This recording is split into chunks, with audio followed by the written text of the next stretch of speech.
Ang ginawa mong mabuti ngayon, laging may katumbas na kabutihan sa hinaharap o sa darating na bukas. Hindi man agad-agad na dumating ang gantimpala, tiyak na darating ito sa oras na talagang kailangan mo. Mga kaibigan, pakinggan natin ang naging karanasan ni Zoraya sa kanyang panahon.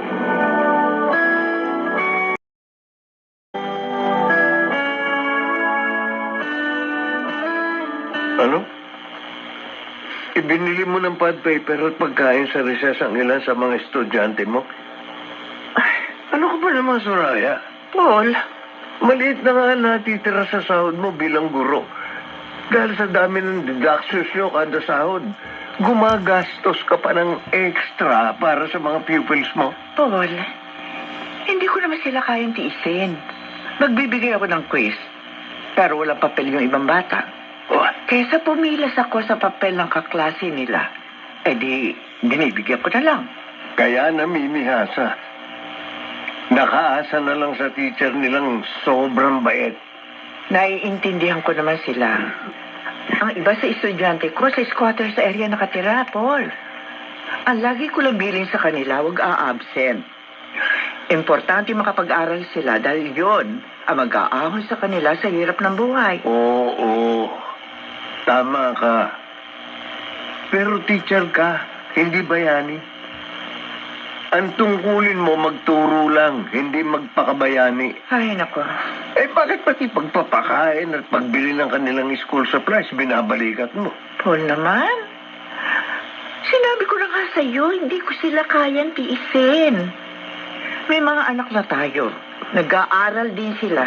Oh, Kung sa kanila mangyari ang dinaranas ng mga batang estudyante ko, gusto mo ba tikisin sila at pabayaan ng teacher nila? hindi mangyayari yun sa kanila. Dahil pareho naman tayo may trabaho. Paul, Zoraya, may mga magulang ang mga batang yan. Hayaan mo sila magsikap para sa mga anak nila. May sarili tayong pamilya na dapat pagmalasakitan. Lumalaki ang gastos ng pag-aaral ng dalawa nating anak. Dapat magkatuwang tayo. Huwag mo nang isali ang mga estudyante mo sa pagbabudget ng gastusin natin.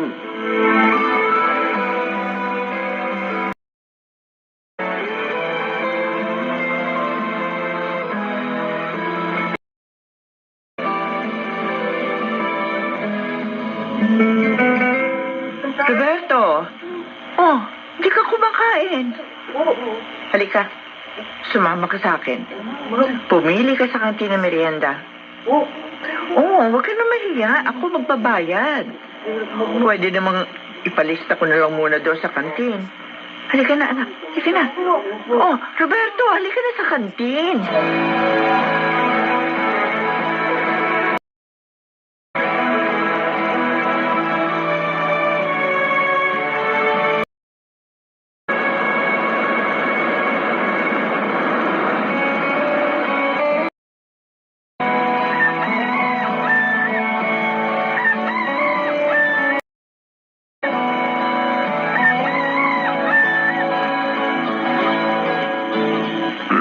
Magtagal pa ba?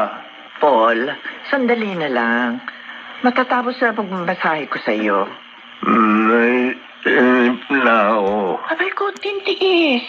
Kasi ang sabi ng doktor, 3 beses 1 linggo dapat mayroon na speech therapy. Gastos. Oo, alam ko. Dagdag na gastos. Pero tinutulungan naman tayo ng ating panganay.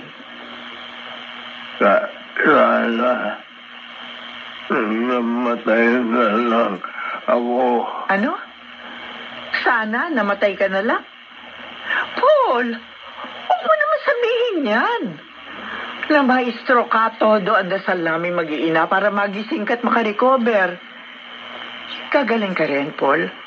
Kahit naman doktor, sinabi niya na ituloy lang mga materapit gamutan, pwede pang mabalik sa dati ang iyong lakas at kakayahan. Ay, naku, ikaw. Aray.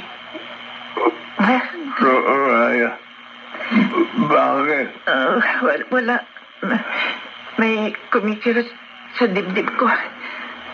Sandali lang. Uupo muna ako rito, ha? Sandali lang, Paul.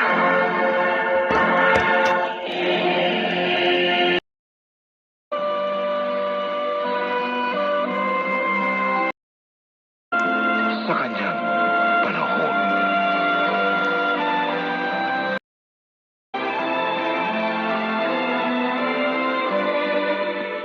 Nanay Soraya, may kilala akong doktor na mas makatutulong sa'yo. Specialista siya sa geriatrics. Bibigyan kita ng rekomendasyon, lapitan mo siya. Pero, Doktora Eva, baka mahal sumingil ang doktor na ito. Alam mo naman, hindi pa kami tapos magbayad sa ospital. Dahil na-conference si Paul ng maestro. Okay lang po yun, pwede siyang pakiusapan. Mabait naman ang doktor na yun eh. Sigurado ka ba doon, Doktora Eva? Opo. Naging estudyante ko ang doktor na yun. Mahusay siya. At natitiyak kong tutulungan kanya.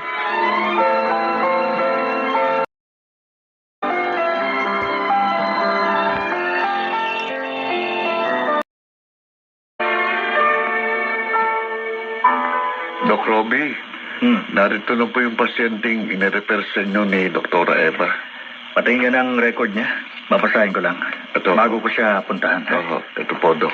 Aha. Okay, salamat. Marami pa bang pasyente sa labas? 2 na lang ho, Doc. May mga edad na rin.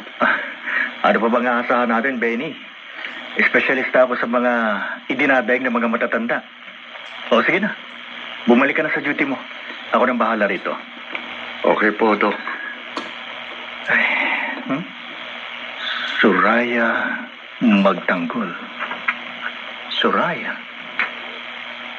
Kung tama ang iniisip ko, siya nga yun. Kailangan makausap ko kagad siya.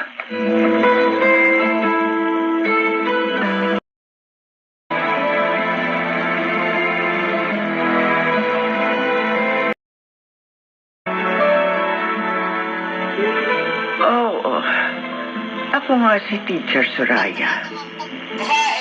Dati akong nagturo sa binanggit mong elementary school. Ganun po ba? Sigurado na ako. Siguradong iho. Huwag na ho kayong mag-alala tungkol sa inyong operasyon. Ako nang bahala sa inyo. Kailangan tanggalin kaagad ang bukol niyo dyan sa right breast para mabiopsy. At nang malaman natin ang best treatment na kakailanganin ninyo.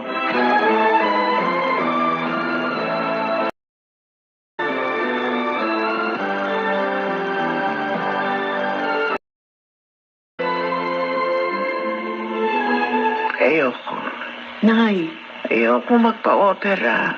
pero Nay, doktor na may sabi. Kailangan maoperahan kayo sa lalong madaling panahon. Kagagaling lang sa stroke ng tatay mo. At ayoko mabaong pa sa utang.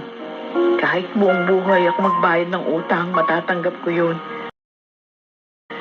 Pero hindi ko kayang tanggapin kung isa sa inyo ni tatay mawala sa akin. Lili, may edad na ako, anak. Paano kung habang inooperahan ako? May mangyari sa akin. Huwag niyo sabihin yan. Nasisiguro ko. Magaling ang doktor na nirekomenda ni Doktora Eva.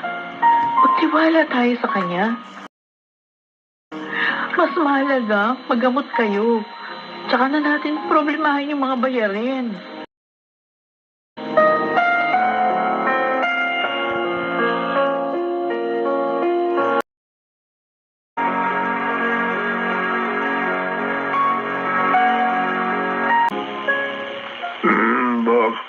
Hindi umuwi nanay mo. Nasa ospital ba siya, Tay? Ginagamot pa ho. Ano ba talaga ang sakit niya? Hindi pa nila masabi. Dumadaan pa sa pagsusuri si nanay. Hindi ka nagsasabing totoo. Totoo ho ang sinasabi ko. Nasa ospital si nanay, ginagamot. Paano gastos? May PhilHealth siya. Tsaka, ako na pong bahala doon. Teacher na rin ako, tatay. May kinikita na rin ako. Ang gusto ko lang gumaling kayo pareho. Maging malusog. At humaba pa ang buhay. Mahal ko po yung dalawa ni nanay. Eh, huwag ka na mag-alala, tay. Magiging maayos din ang lahat. Makakauwi din si tatay.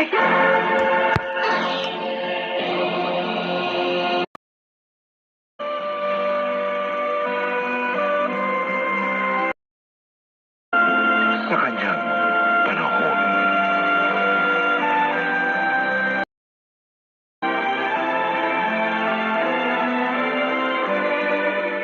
Tapos na ang operasyon. Dadali na ang nanay mo sa dati niyang kwarto. Salamat po, Doc. Robert. Ako si Robert. Ah, Dati niya akong estudyante ng elementary. talaga? Oo. Malaking naitulong sa akin ng nanay mo. Siya ang best example ko kung paano tumulong at magmalasakit sa kapwa. Napakalaking bagay ang ginawa niyang tulong para sa akin nung bata pa ako.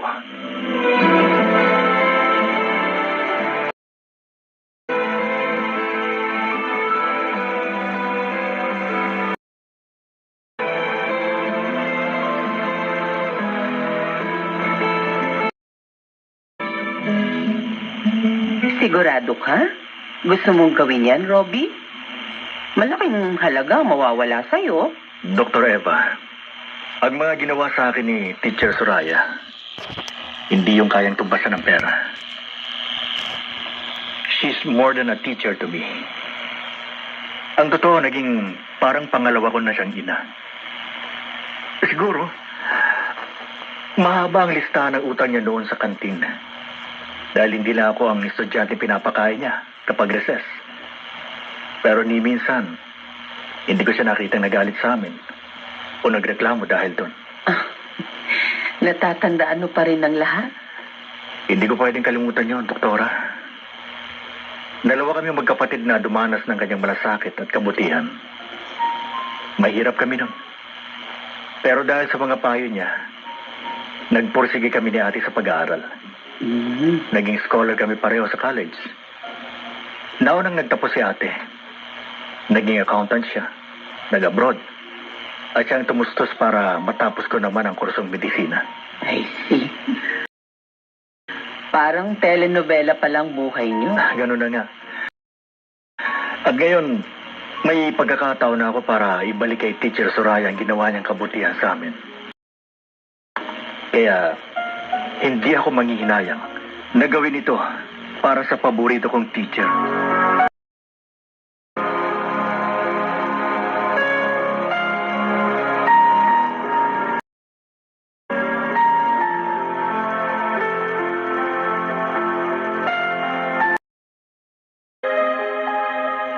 Good news, ma'am. Binayan ang tinanggal kong bukol. Kaya hindi mo na kailangan pa ang ibang treatment. Magpalakas ka na lang, Teacher Soraya. At makakauwi ka na rin in few days. Tinawag mo na naman akong Teacher Soraya. Naging pupil ba kita? Ma'am, hindi mo ba ako naaalala? Ako po si Robert. Yung payatot na palaging walang pagkain kapag recess at mahina sa Ingles. Na palagi mong pinapaiwan sa classroom para turuan. Para makahabol sa mga lesson. Para makita mong magtagumpay. Robert? Ikaw na si Roberto? Yes, ma'am. At sana, pagkaraan ng maraming taon, nabayaran mo na rin ang utang mo sa kantin. Dahil sa akin. Dahil sa aming mga estudyante mo. Oo, Robert. Awa ng Diyos. Nakabayad naman ako sa utang. Ma'am, naalala mo na ako. Oo. Oo. Natutuwa ako. Isa ka na pala ngayon, doktor.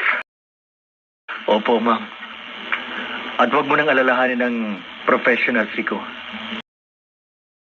Wala kang babayaran sa akin. Hindi ko masasagot ang iba pang sisingilin ng ospital sa inyo, pero titingnan ko kung ano magagawa ko para bigyan ka pa nila ng dagdag na discount. Oh, Diyos ko. Nakakahiya naman yata yun, anak. Hindi, Teacher Soraya. Mahirap tumbasan ng pera ang ginawa mong sakripisyo para sa akin. At sa iba pang mga estudyante mo. Kaya sa ganito man lang na paraan, maibalik ko ang tulong na ginawa mo para sa akin.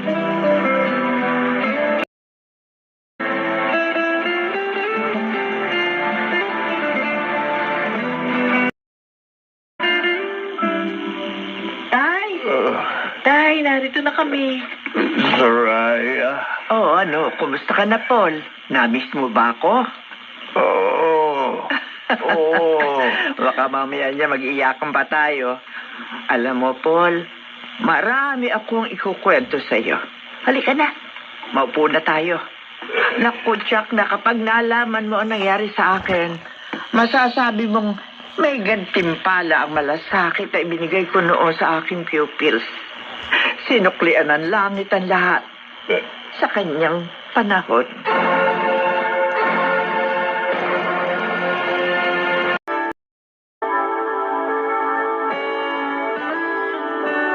Ang mga sakripisyo ng isang guro, mahirap tumbasan ng anumang halaga o regalo. Ngunit ang makita nilang nagtagumpay ang batang dumaan sa kanilang pagtuturo,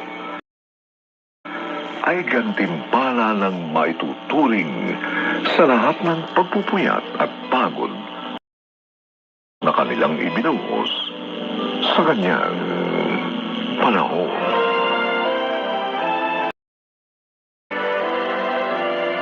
Mga nagsiganap, Susan Robles, Maynard Lambicho Jr., Rosana Villegas, Jenalyn de la Cruz, Phil Cruz, Lionel Benjamin. Special sound effects, Jerry Mutial. Technical supervision, Eric Lucero at Bong Muyar. Musical scoring, Buboy Salonga. Ito'y mula sa panulat ni Didis Marasigan. Sa pinagsamang direksyon ng inyong lingkod, June Martin Legaspi at Robert Bobby Cruz. Sa kanyang panahon.